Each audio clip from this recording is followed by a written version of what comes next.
Ready. And action. A, B, A, B, C. A, B, C, D, E, F, G. A, B, C, D, E, F, G, H, I. Like English. Hello there. Welcome, one and all, to another day with Professor Victor Singing Eagle here at Sisseton, Wahpeton College. Today is Wednesday, September 3rd, 2025, and it's already starting to get cold out here. What do I got to tell you? This is Native American literature here at Sisseton, Wahpeton College. I know, might as well just run on straight down the lesson plan. Hopefully everybody's logging in and having no problems at all. Who do I have in my class? Let's go through them. We have Bao Ziluo, Violet Barse, Niu Jingyi, Kendra Bisonette. We have, who is this? Dong Ting Hui. That says Hua. No, it's Dong Ting Hui. Tasia Eastman. I spelled Hui wrong. What else we have? Gu Tian Tian. Brittany Crush. We have Gina Mota. Mo Jinghua. Who else do we have? We have Nie Kai Xin. Casey Nealon. And then we have O Ting Hua. Actually, that's O Ting Hua. Tia Owen. Boy, my Chinese is getting rusty. Ran Kai Ting. Tina. No. Katie Robbins. We have Luo Ma Ding. Marty Ross. Then we have Shi first tone, Mo Li, Jasmine Stouts. And last but not least, looks like Yue Jin, White Mountain. That must be Kim. I think so, yeah. Kim, White Mountain. Man, I always go through this. I got to learn everybody's names. This is terrible. So what are we doing today? Well, let's see. We got a bunch of announcements. I had to drop one student from this class who never logs in. Oh, well, I can't do anything about that. But if I didn't drop her, she'd be screwed with financial aid, and we don't want to go there. We don't want to mess her up. So I apologize if whoever it is, she never logs in anyway, so she's not going to know my apology. Never mind, focus. Ha! So, Higher Learning Council visits. Right, they're going to come to our school September 8th and 9th, which is next week. Ooh, scary. I'm going to be starting my CDL class with my truck driving students, so that's really going to be scary. Another thing from the front office with, I forgot the girl's name, Lejeune and Samantha, that's it.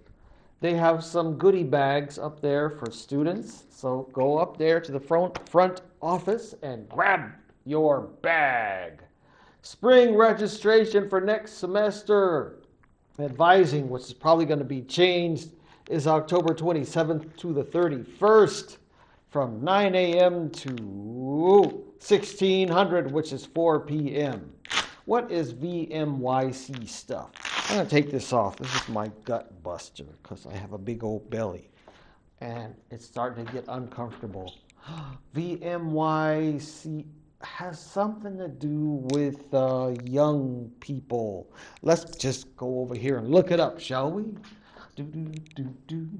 This is going to be in the email. Email. Where are you? There we go. No. VMYC. I think that came from the cute lady Erica Fisher, if I remember right. Something having to do with VMYC, the spring schedule. I think I lost it. More money for financial aid. Look at that. That's LPN students in prerequisites. No, we don't need to go there right now. That's not for something I need to worry about, but I'm going to star it anyway. Now I lost it. Doggone it. Payroll, Terrence, and financial aid, blah, blah, blah, e-learning. Oh, well, I'll look for it later. I don't have time to be wasting. Let me see. There it is, VM Samantha Crandall. So this is what I'm supposed to be telling you. This is our youth department, Sisseton, Wahpeton, Oyate youth department. Check your emails and see this cool stuff that they got going on, especially those of you who have children and you want your kids to be involved. There you go. So this came from Crandall herself. Look at that. There's even a little newsletter. September. Let September be the month of great change for you and your Tiwahe. Hope I pronounced that right. So yeah, that's in the email. What else do we have going on in our lesson plan? Let's pull it back up. Lesson plan, lesson plan. Right. It says Erica Fisher stuff. That's the one. Where is it? Erica Fisher. Erica Fisher, I lost you. This is new. I gotta star that too. Erica Fisher, where did you go? Something having to do with plants. There it is right there. Fermentation and pickling workshop, September 22nd, 2025. If you want to learn how to, I don't know, pickle stuff. Fermentation also has to deal with brewing of booze. For those of you who like good old beer, maybe she'll teach you how to do that too. But it's going to be join us for an engaging interactive workshop focused on fermentation and pickling. September 22nd, which is probably a Tuesday. Let's look. I hate it when they forget to put the date or day of Monday, day of week. Monday, September 22nd at noon. There we go. Right on. So those are the announcements. What else do I have to torture you guys with? Right. This is Wednesday, September 17th, 2025. I'm going to be rolling around with Harvey Dumars Stu Huawei, my good twin. And since I'm the dude with the CDL, I got to drive a bus and take students around and look at Native history, especially Dakota history. Maybe I should film some of it for you guys. That's actually a great idea. Now, all that being said, I'm going to jump to our quick review of what we have learned so far. Are you ready? And I even have some notes that I've taken. And you know what? I'm already messing up because there's something else I was supposed to tell you. That is, I'm trying to write up a little mini grant here for the South Dakota Festival of Books, or more precisely, the 2025 South Dakota Festival of Books, which takes place, I believe, Thursday, September 25th to Saturday, September 27th in Spearfish, South Dakota. And do I have a link up on there? Yes, I do. Let's show you what I'm talking about. Because Tommy Orange is gonna be there. Yay! Right. And I think I ordered that book. I need to read it. It's sitting on my bookshelf. I've read his other book called They're There, but I have not read Stars yet. So these are the folks. Tommy Orange and some other native authors are going to be there. South Dakota Festival of Books. And right, there's a schedule. But yeah, I want to be there. I'm going to go Wednesday night and stay till Saturday afternoon and drive back all the way to Spearfish, South Dakota, and try to snag some native authors and interview them for our class. Wouldn't that be awesome? All right. Now, let's get rid of this window and go back to our lesson plan. Now we can do the review. Okay, let's get ready. What have we discussed so far and stuff we have learned, hopefully, in this class, right? Indigenous writer generations that I spoke about. And I said there's probably about 4, maybe 5 generations. And I mentioned these terms that we need to know: manifest manners and pedagogical resistance. That was primarily a thing with the first generation, especially manifest manners. Let me give you a definition from the man himself, Gerald Visner. Well, there's a double definition. Manifest manners, the false and often stereotypical narratives imposed on Native people by dominant culture, especially in literature, education, and media. The expected, oversimplified, and performative roles that Indigenous people are pressured to conform to, like the noble savage or the vanishing savage. So that's the what Gerald Visner is rebelling against, because his own definition is part 2. In the spirit of Visner, it becomes a subversive strategy while still performative, which enables natives to mock and repurpose tropes, playing the roles to undermine them from within, just like a trickster would. So in the case of our authors who were being very ingratiating and using really high language, they're playing the role of the noble, civilized savage who has had all their hair cut off, and they're wearing suits and stuff. I'll show you a picture of what I'm talking about. William Apis and what's the other one's name? Zitkala Shah. Do I have it? I've lost it. Let's pull it up right there. There we go. So there's Zitkala Shah. She's wearing Western, and she's got a violin, and she's looking all Western, but she's using it on purpose. And so is William Apis, who's dressing in this high-collared, looking old dapper.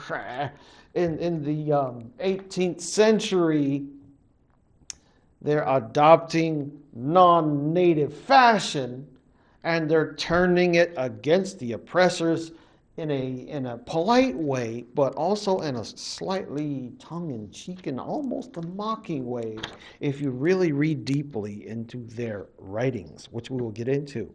So let's go back to our lesson plan. Can I do this with my finger? I doubt it. Nope. There we go. Stop it! There we go. Stop doing that! There we go. Right. So, manifest manners we have just, what's the word? Defined. And I will post this up on e-learning for you guys later. Pedagogical resistance, or pedagogical, however you want to pronounce it, is a teaching approach where educators actively challenge dominant ideologies and power structures within the classroom by encouraging critical thinking, questioning the status quo, and empowering students to engage with social issues, often with the goal of promoting social justice and equality. So just like I said before, was it Kalasa? She puts on the costume and she becomes a teacher, and she's acting and behaving like a non-native, but she's doing it on purpose, and she's using some pedagogical resistance now. That's sort of like what your crazy man here is doing. Why did I get a PhD in anthropology and archaeology? Well, that way I can tell them where not to dig. Because you know what they often do with native graves. NAGPRA, Native Grave and Repatriation Act, which I think was passed in the 90s, was to protect Indian graves because non-natives go to and dig up Indians' bones to investigate them and stick them in museums.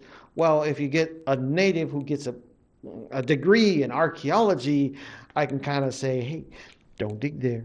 Because, never mind, I'm talking too much. Now, we also talked, slow down. We talked about indigenous aesthetics and the issues that are raised therein, did we not? We also discussed some creation stories. I gave you the Potawatomi runaway band creation story, and I mentioned that in a lot of native traditions, there was more than one attempt at creation, especially when it comes to the creation of human beings. We only did a little itty bitty bit of discussion of the Popol Vuh. I might do a little bit of that today. I doubt it. No, I'm not going to do it today. I'm going to do it next time. But you can also click on the video, which I actually need to do tonight. Go back and re-watch the video. I can't tell you how many times I've watched this Popol Vuh video. But why not? Watch it again. There it is, Popol Vuh, full fall 2025. If you don't want to watch the full thing, you could actually watch it in segments. Go to Google. Go to YouTube, and you can actually look at the separate, I think it's Bat Guano, the guy who posted it. He split it up into three, if I remember right. Might be four videos. For those of you who are super busy and you don't have time to sit through the whole hour and a half or however long the movie is, you can cut it up in segments. So I need to do the same thing and go back and watch it. Again, I apologize for the quality because it was a videotape and somebody just stuck it on YouTube. Now, go back to our lesson plan, because we're going to stop it here. I bet you I've already spoken for 15 minutes. The second part, which I call Timelash, is going to be me reading excerpts from Zitkalasa and maybe William Apis, and I might be discussing Daniel Heath Justice, Du Huawei, Adrian Lewis, and some other terms from some crazy man. So that's enough for now. We're going to cut it loose here, and we're going to do the second part, which should be a timeless discussion. Thank you so much. Talk to you soon.